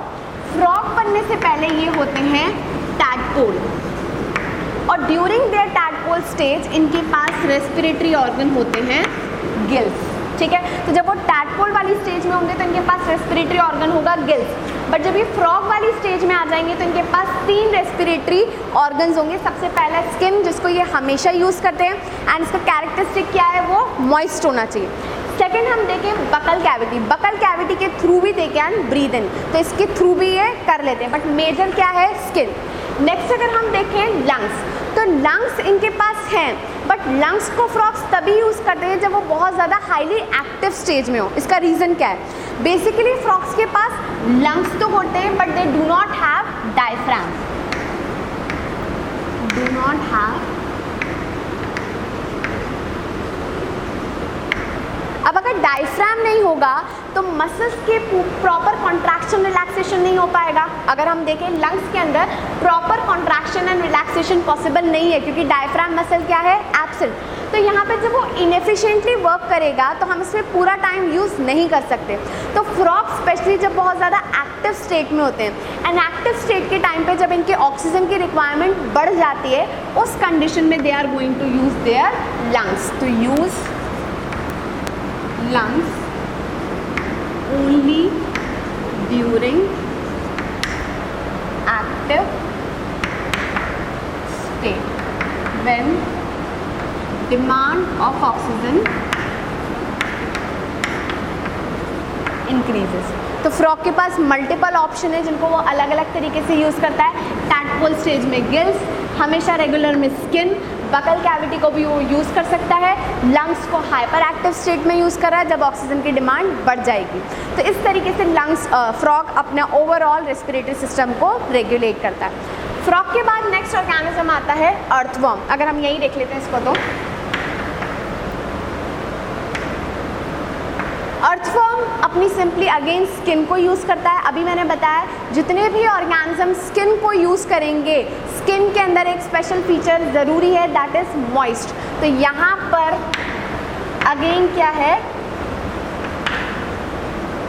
Moist skin. Moist skin के थ्रू वो ले लेते हैं ऑक्सीजन को अंदर एंड CO2 को वापस से रिलीज़ कर देते हैं। इसके बाद अर्थवर्म के बाद आता है हमारा नेक्स्ट ऑर्गेनिज्म जो हमने पहले भी पढ़ रखा है, दैट इज़ अमीबा। वैसे वो अगर हम देखें तो प्रॉपरली इतना इसमें डिफाइन नहीं हो रहा क्योंकि वो बहुत ज़्यादा मल्टी सेलुलर नहीं है, इससे हम पहले पढ़ना चाहिए था। बट अगर हम फिर भी देखें अमीबा प्रोटिस्टा के अंदर आता है। तो अगर हम देखें amoeba,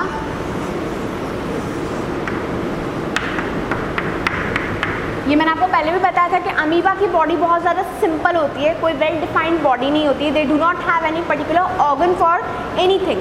so again they are going to use their simply body surface को यूज़ करेंगे एंड सिंपल डिफ्यूजन के through they are going to take oxygen inside and going to release CO2 outside by simple diffusion. Again simple diffusion को use करके इन्होंने respiration किया। Amoeba के बाद अब जो मोस्ट इम्पॉर्टेंट है दैट इज़ ह्यूमन। अब हम पढ़ रहे हैं ह्यूमन रेस्पिरेटरी सिस्टम को।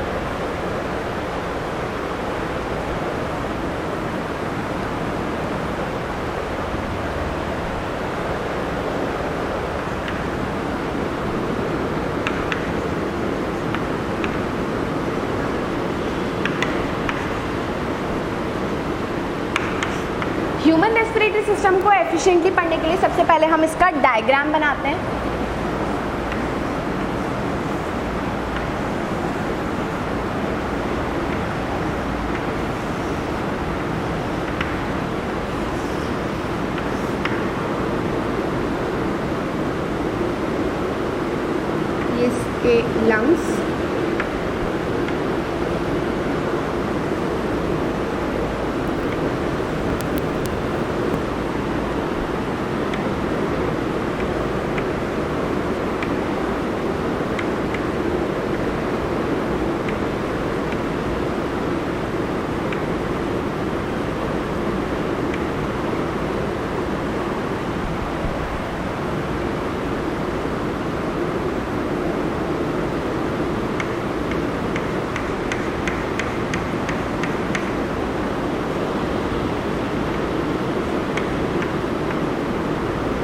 देखें तो सबसे पहले ये वाला पार्ट तो इसका माउथ पार्ट, एंड अपर वाला जो पार्ट है दिस इज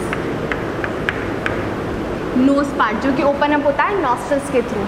नोज जो है ये वाला पार्ट पूरा कहलाता है नेजल चैम्बर। नेजल चैम्बर से ओपन अप होते हुए हम यहाँ पर कॉमन रीजन पे आते हैं, that is the pharynx part. Pharynx के बाद नीचे लोअर पोर्शन जो आता है this is box like structure, that is लैरिंग्स part.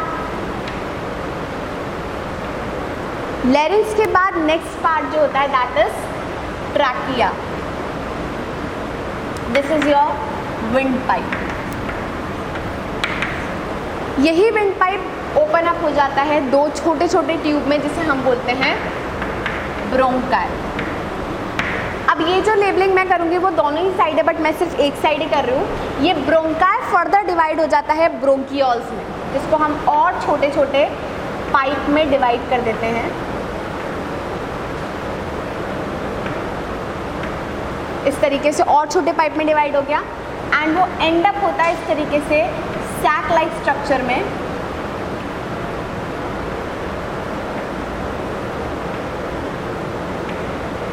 जिसे हम बोलते हैं एल्वियोलाई। तो ये जो छोटे छोटे पाइप लाइक स्ट्रक्चर है these are called as bronchioles, और ब्रोंकियोल्स एंड अप होते हैं एल्वियोलाई के अंदर। यहाँ पे हार्ट हमने बहुत ज़्यादा वेल डिफाइन नहीं बनाया क्योंकि हमारा मेन एम इसको पढ़ना है। So this is heart. ये जो पेयर अप है दिस इज लंग्स। लंग्स की बाहर डबल कवरिंग दिख रही है, दैट इज प्लूरल मेम्ब्रेन। और नीचे मोस्ट इंपॉर्टेंट पार्ट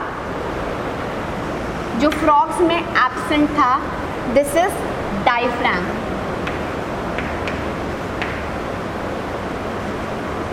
तो ये बेसिक स्ट्रक्चर है। अगर हम इसको दोबारा देखें तो सबसे पहले हम देखते हैं स्टार्ट हमारा रेस्पिरेटरी सिस्टम कहाँ से हो रहा है, नोज से। नोज से स्टार्ट होके नोज बेसिकली नॉस्ट्रल्स के थ्रू ओपन अप हो रही हैं, जो कि ओपन अप होंगी नेजल चैम्बर में। Nasal chamber further open up होगा एक कॉमन जोन में जो हमने पहले भी पढ़ा था, दैट इज फेरिंग्स पार्ट, जहाँ के जो एयर एंड फूड के लिए कॉमन जोन है। उसके बाद नेक्स्ट आता है हमारा box like structure, that is लैरिंग्स, जिसको हम साउंड बॉक्स भी बोलते हैं। उसके बाद ओपन अप होता है हमारा long pipe like structure, that is trachea. Trachea further divide होता है दो ट्यूब में जिसे हम बोलते हैं bronchi. Each bronchi enters into the lungs. एक इस साइड एंटर करेगी और दूसरी साइड एंटर करेगी, राइट एंड लेफ्ट में डिवाइड हो जाएगी। ये ब्रोंकाई जब एंटर अप हो जाएगी लंग्स में तो ये फर्दर डिवाइड हो जाएगी और छोटे छोटे ट्यूब्स में। ये देखिए बहुत सारे छोटे छोटे ट्यूब्स निकल रहे हैं। इन ट्यूब लाइक स्ट्रक्चर को हम बोलते हैं ब्रोंकियोल्स। ब्रोंकियोल्स यहाँ पे बोलते हैं। ब्रोंकियोल्स जो है वो फर्दर डिवाइड अप हो जाता है छोटे छोटे बोरी जैसे स्ट्रक्चर में। ये जो दिख रहे हैं अपन को ये बोरी जैसे स्ट्रक्चर कहलाते हैं एल्वियोलाई, और इस एल्वियोलाई का ही दूसरा नाम होता है एयर सैक। ठीक है, अब इसके बाद हम नीचे की तरफ देखें तो इम्पॉर्टेंट पार्ट एक और है, दैट इज डायफ्राम।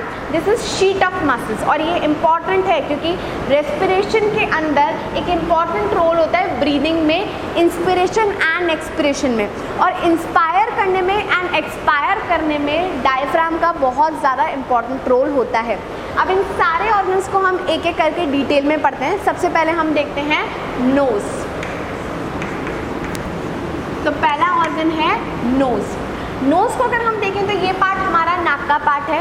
नाक का पार्ट और मुंह का पार्ट मैंने आपको पहले भी बताया था, एक पैलेट स्ट्रक्चर होता है which you can feel by your tongue. अगर आप अपनी जीभ को ऊपर की साइड टच करोगे तो आपको हार्ड स्ट्रक्चर फील होगा, और वो हार्ड स्ट्रक्चर ही क्या कहलाता है, पैलेट। तो पैलेट का काम होता है आपके nasal cavity and oral cavity को सेपरेट आउट करना। ठीक है, तो ये नोज को सेपरेट आउट कौन कर रहा है, palette.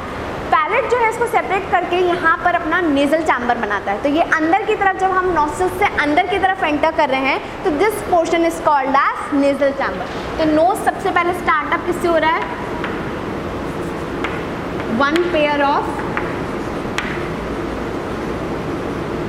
Nostril. Pair of nostril से स्टार्ट हो रहा है। नेजल चैम्बर जो है is separated by oral chamber से सेपरेटेड है by palette.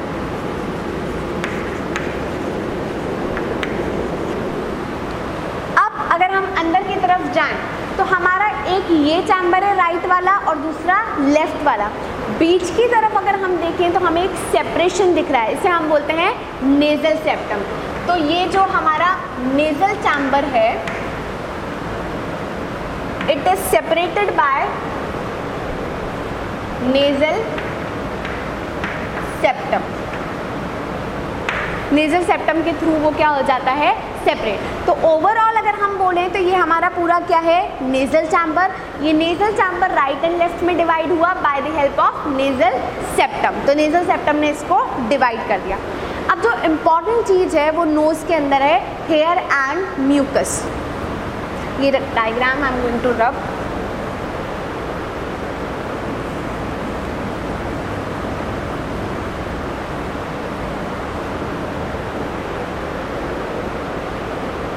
nasal chamber separated by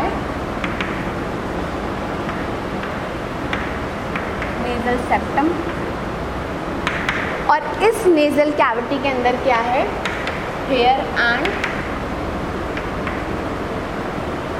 mucus.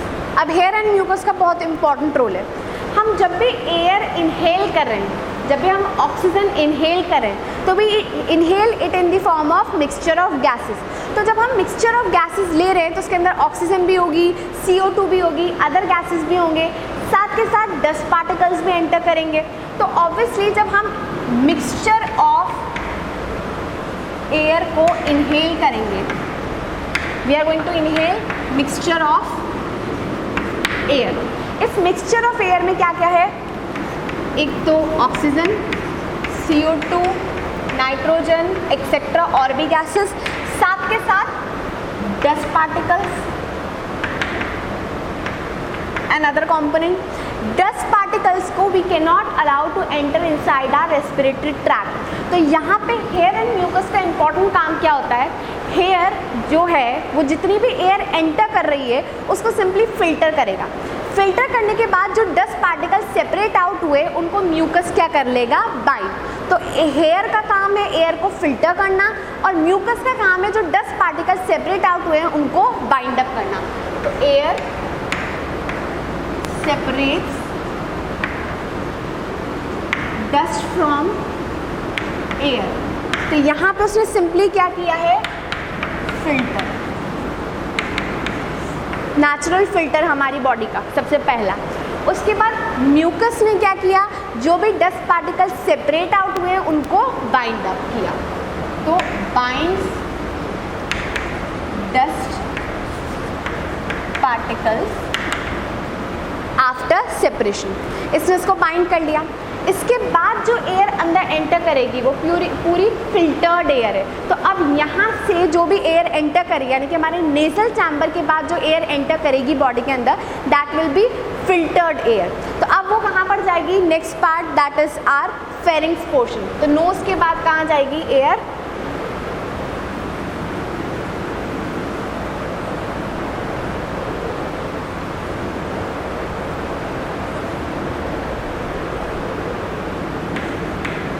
पहले नोज में, नॉस्ट्रल्स के थ्रू नोज में, नोज के थ्रू नेजल चैम्बर में, और अब हम जा रहे हैं नेक्स्ट पार्ट में दैट इज फेरिंग्स। फेरिंग्स हमें पता है कॉमन रीजन है एयर के लिए एंड फूड के लिए। तो this is common passage for air and food. हमने पहले भी डिस्कस किया था, एक छोटा सा पैसेज है ये फेरिंग्स, जो कि फर्दर दो पाइप लाइक स्ट्रक्चर में डिवाइड हो जाता है। तो यहाँ पे हम उसे दो में डिवाइड करते हैं। पहला है glottis and the second portion is gullet. दो छोटी ओपनिंग होती है, glottis and gullet. Glottis further open up करता है हमारे ट्रैकिया में and gullet further open up करती है हमारे oesophagus, that means food pipe में। तो ग्लॉटिस ने ओपन अप किया ट्रैकिया में एंड गुलेट ने ओपन किया ईसोफेगस। अब इम्पॉर्टेंट चीज़ यहाँ पे ये है ग्लॉटिस के ऊपर एक कार्टिलेज की कवरिंग होती है। मैंने उस दिन भी बताया था कि अगर आप इमेजिन करो ये पूरा पाइप लाइक स्ट्रक्चर ग्लॉटिस है, तो उसके ऊपर एक छोटी सी कवरिंग आपको इमेजिन करनी है in the form of epiglottis. ये एपिग्लॉटिस पूरा कवर कर लेती है हमारे विंड पाइप को जब हम फूड को स्वॉलो कर रहे होते हैं। तो अगर हम देखें तो सपोज करो दो पाइप इस तरीके से पैरेलल चल रहे हैं, ये वाला जो आगे वाला है दैट इज विंड पाइप और पीछे वाला जो है दैट इज फूड पाइप। इस तरीके का स्ट्रक्चर ऊपर हैंग कर रहा है। अब जब आप खाने को लोगे अंदर की तरफ, जब आप स्वॉलो करोगे तो ऑटोमेटिकली जब आप स्वॉलो करने वाले होंगे ये एपिग्लॉटिस इस पूरे एरिया को कवर कर लेगा और खाना इससे स्लिप ऑन होता हुआ कहाँ पे चला जाएगा, फूड पाइप में। यहाँ पर जैसे ही आपने उसको स्वॉलो किया तो ये जो एपिग्लॉटिस ऊपर की तरफ था वो उस पूरे विंड पाइप को क्या कर लेगा, कवर, दैट मीन्स ग्लॉटिस को कवर कर लेगा। और जैसे ही वो कवर करेगा ये खाना जो है, खाना ऑटोमेटिकली स्लिप ऑन होकर कहाँ की तरफ स्लिप हो गया, फूड पाइप में।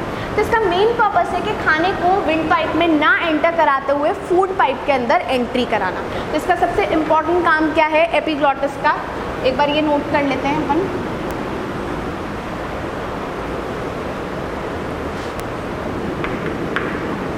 covered by epiglottis, और ये epiglottis क्या है, cartilage।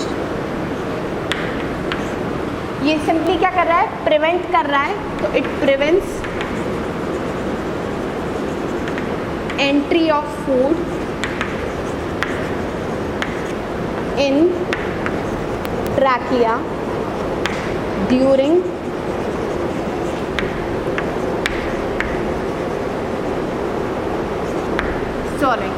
स्वॉलोइंग के टाइम पर खाना इधर एंटर ना करते हुए कहाँ की तरफ एंटर करवाना, फूड पाइप की तरफ। तो this is all about pharynx. इसके बाद हम नेक्स्ट पोर्शन में जाते हैं दैट इज लैरिंग्स।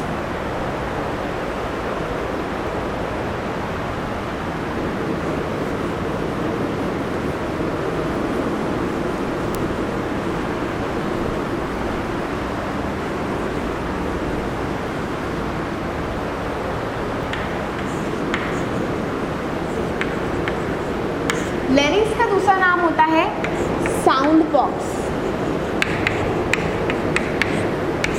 हमारे अंदर जो भी हम आवाज़ प्रोड्यूस करने की एबिलिटी रखते हैं that is because of our larynx. Voice box बोल सकते हैं, चाहे साउंड बॉक्स बोल सकते हैं, दोनों बोल सकते हैं। Just below the pharynx portion एक बॉक्स लाइक स्ट्रक्चर होता है हमारी बॉडी में दैट इज़ लैरिंग्स। ये लैरिंग्स जो होता है इसके अंदर वोकल कॉर्ड्स होते हैं जो कि हमें एबिलिटी देते हैं आवाज़ प्रोड्यूस करने की। तो लैरिंग्स में क्या होते हैं, vocal cords. Now we have two pair of vocal cord. एक होते हैं हमारे फॉल्स वोकल कॉर्ड और दूसरे होते हैं हमारे ट्रू वोकल कॉर्ड। तो एक है फॉल्स वोकल कॉर्ड और दूसरा है true vocal cord. False vocal cord basically हमारे ट्रू वोकल कॉर्ड को मॉइस्चर प्रोवाइड करता है और ट्रू वोकल कॉर्ड एक्चुअली में आवाज़ को प्रोड्यूस करता है। अब यहाँ पे आवाज़ कैसे प्रोड्यूस होती है, जैसे ही आप इनहेल करो, जैसे हवा अंदर की तरफ जाएगी, सिंपली हवा का वाइब्रेशन होगा जिसके कारण आवाज़ प्रोड्यूस होगी। तो यहाँ पे इसके थ्रू आवाज़ प्रोड्यूस नहीं होगी, मेनली वो प्रोड्यूस किसके थ्रू होगी, ट्रू वोकल कॉर्ड के थ्रू। और ट्रू वोकल कॉर्ड के अंदर आवाज़ कैसे प्रोड्यूस हो रही है, जैसे ही आप एयर को उसके अंदर भेज रहे हो तो एयर का वाइब्रेशन होगा and because of that vibration, air vibration, because of which sound is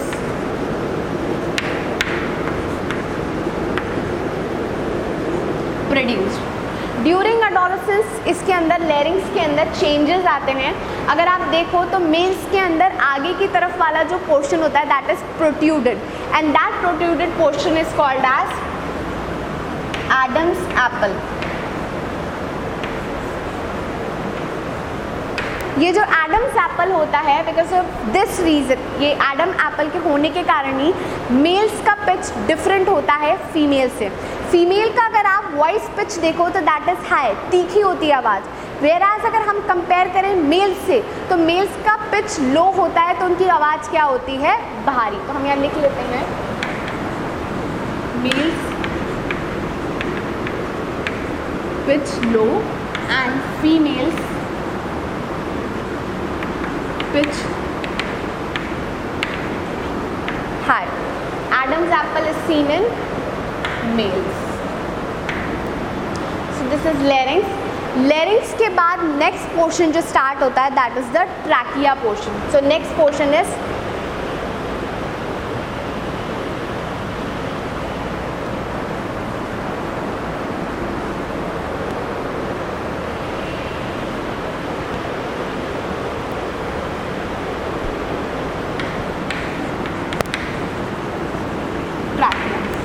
trachea का ही दूसरा नाम है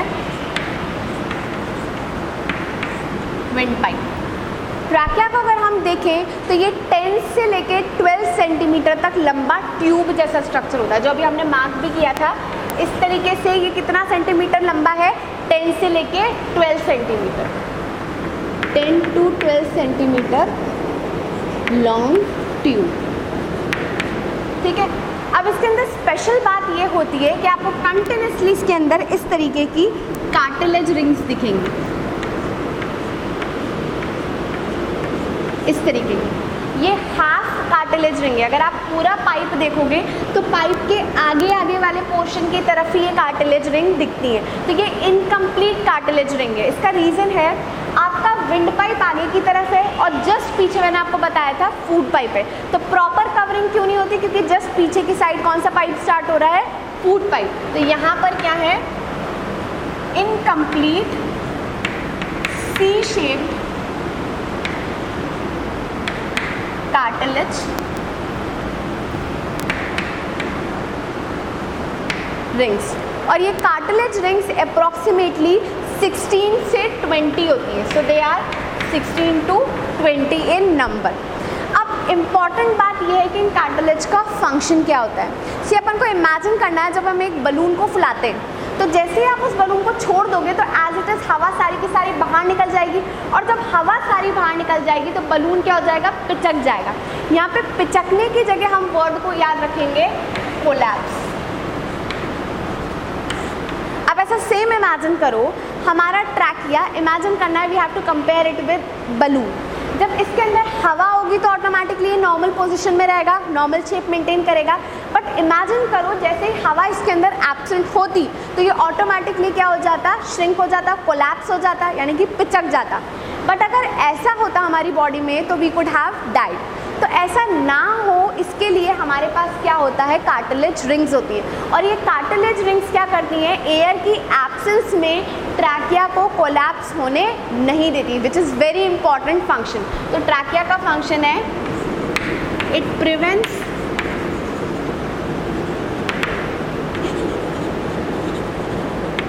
trachea to collapse in the